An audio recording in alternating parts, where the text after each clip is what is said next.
ಕುಂಭಮೇಳದಲ್ಲಿ ಕಾಲ್ತುಳಿತ ಪ್ರಕರಣಕ್ಕೆ ತಪ್ಪಿತಸ್ಥರ ವಿರುದ್ಧ ಕ್ರಮಕ್ಕೆ ಪಿಐಎಲ್ ಅನ್ನು ಸಲ್ಲಿಸಲಾಗಿದೆ. ಪ್ರಮುಖವಾಗಿ ಮೌನಿ ಅಮಾವಾಸ್ಯೆಯ ದಿನ ಭಕ್ತರೆಲ್ಲರೂ ಕೂಡ ಕುಂಭಮೇಳಕ್ಕೆ ತೆರಳಿದ್ರು. ಕುಂಭಮೇಳದಲ್ಲಿ ಶಾಹಿ ಸ್ನಾನ ಮಾಡಬೇಕು ಅನ್ನುವಂತ ನಿಟ್ಟಿನಲ್ಲಿ ಒಮ್ಮೆಲೆ ನೂಕು ನುಗ್ಗಲು ಉಂಟಾದಂತ ಹಿನ್ನೆಲೆಯಲ್ಲಿ 30ಕ್ಕೂ ಹೆಚ್ಚು ಭಕ್ತರು ಕಾಲ್ತುಳಿತದಲ್ಲಿ ಸಾವನ್ನಪ್ಪಿದ್ರು. ಈಗ ತಪ್ಪಿತಸ್ಥರ ವಿರುದ್ಧ ಕ್ರಮಕ್ಕೆ ಸಲ್ಲಿಸಿದಂತ ಪಿಐಎಲ್ ಅನ್ನ ವಜಾಗೊಳಿಸಿದೆ ಸುಪ್ರೀಂ ಕೋರ್ಟ್. ಸುಪ್ರೀಂ ಕೋರ್ಟ್ನ ಸಿಜೆಐ ಖನ್ನಾರಿಂದ ಪಿಐಎಲ್ ವಜಾ ಮಾಡಿರುವಂತದ್ದು. ವಕೀಲ ವಿಶಾಲ್ ತಿವಾರಿ ಸಲ್ಲಿಸಿದಂತ ಪಿಐಎಲ್ ನ ವಜಾ ಮಾಡಿದ್ದಾರೆ.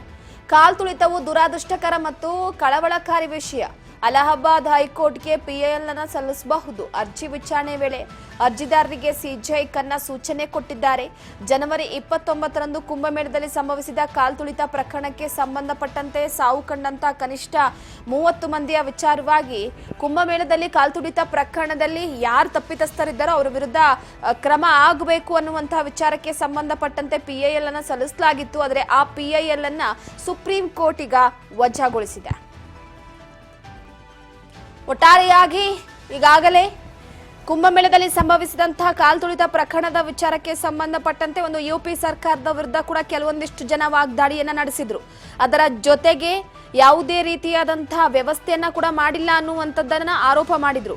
ಅದರಲ್ಲಿ ಹೋದಂತಹ ಭಕ್ತರುಗಳೆಲ್ಲರೂ ಕೂಡ ಬಹಳ ಸುಸಜ್ಜಿತವಾದಂತಹ ವ್ಯವಸ್ಥೆಯನ್ನ ಮಾಡಿಕೊಳ್ಳಲಾಗಿದೆ ಅನ್ನುವಂತಹ ವಿಚಾರವನ್ನು ಕೂಡ ಮಾಡಿಸಿದ್ರು. ಆದ್ರೆ ಮೌನಿ ಅಮಾವಾಸ್ಯೆಯ ಸಂದರ್ಭದಲ್ಲಿ ಇದ್ದಕ್ಕಿದ್ದ ಹಾಗೆ ನೂಕು ನುಗ್ಗಲು ಉಂಟಾಗಿ ಜನ ಒಂದಿಲ್ಲಿಂದ ಒಬ್ಬರ ಮೇಲೆ ಕೂಡ ಬಿದ್ದು ಕಾಲ್ತುಳಿತ ಉಂಟಾಗಿತ್ತು. ಕಾಲ್ತುಳಿತದ ಹಿನ್ನೆಲೆಯಲ್ಲಿ 30 ಜನ ಉಸಿರುಗಟ್ಟಿ ಸಾವನ್ನಪ್ಪಿದ್ರು.